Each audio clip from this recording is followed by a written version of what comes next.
Assalamualaikum warahmatullahi wabarakatuh. Numpuk lah muda dengan Zaran TV. Ni barunya udahnya tanuk pegah ke masalah si Yunan Nasutionyan yang dikomplain 5 asahan yang na di Aceh Timur. Turunnya kena berterang mbak Rau ke Hai Yunan Nasution. Masalah baliho yang dipegat nan yang diuk bahawa Jisira Panglima Asahan memangnya masalah perdamaian gam dengan RI nyan kan berarti bubar je. Nyan cuma damai dalam MOU Helsinki. Jadi tiap-tiap kena komplain kapelajari le permasalahan ji. Kiban permasalahan ji. Nyan le kapelajari masalah permasalahan ji munyo ka betul baru je inang ka komplain ka bantah.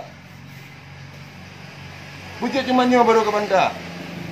Ka pegahara ke aktivis Aceh Timur. Cukup le permasalahan yang perlu ka bantah lera ke.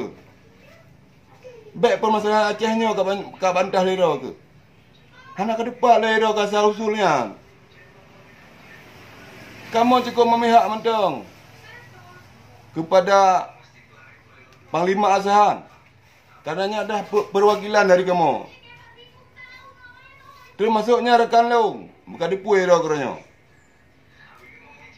Baik kat baban rakyat ini. Rakan-rakan kena minta rezeki. Baik kat baban rakyat dekat. Agak pegahkan rakyat resah. So yang resah haranya. Rakyat dah yang resah haranya. Hana pu kat pegat 100 berang kepuh ina lega. Nya yang perlu aku ingat pada aku. Hai Yunan Nasution. Masalah Aceh hana pu kajampu tangan lera ke. Masalah Acehnya na orang Aceh yang jemput tangan. Masalah Acehnya na yang sebedah lain. Hana merusak dengan dah ke.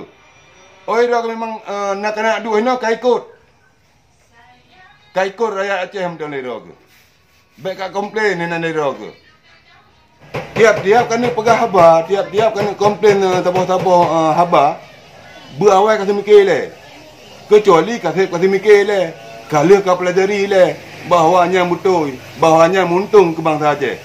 Nyohana kah berderah-derah. Kadianya mentang dari laut.